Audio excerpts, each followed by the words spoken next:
Chers auditeurs, dans ce nouvel épisode, nous allons expliquer comment décrire une année pourrie dans les comptes et comment en tirer des enseignements utiles pour piloter demain. Une mauvaise année n'est pas forcément une crise. Elle peut refléter le contexte, les choix internes et la structure financière d'une entreprise. Lire les chiffres, c'est comme lire un thermomètre. Ils mesurent quelque chose, mais ne disent pas tout s'ils ne sont pas interprétés correctement. Nous proposons une démarche simple et opérationnelle en 4 étapes. Étape 1, identifier la nature de la dégradation. Demandez-vous quel poste a réellement bougé. Chiffre d'affaires, marge, coût, trésorerie.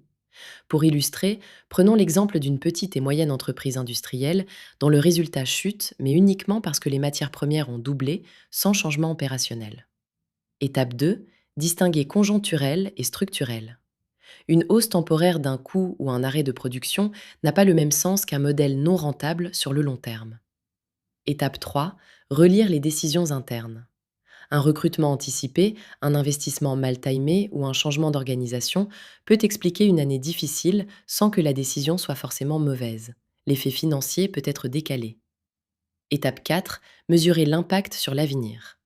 La gravité dépend de la capacité à financer l'exploitation et à maintenir la trésorerie, mais aussi de la confiance des partenaires et des marges de manœuvre pour corriger le cap. Quelles erreurs fréquentes rencontrent les dirigeants? Confondre résultat et trésorerie, se focaliser sur un seul indicateur, blâmer le contexte sans analyser l'intérieur, ne pas documenter, agir trop vite. Quelle bonne pratique proposer? Construire une analyse simple mais régulière, entre 5 et 7 indicateurs mensuels tels que marge, trésorerie nette, masse salariale et carnet de commandes. Expliquer l'année par des causes factuelles dans une note d'une page. Distinguer ce qui doit être corrigé de ce qui peut être assumé et expliqué comme cadre pour l'avenir.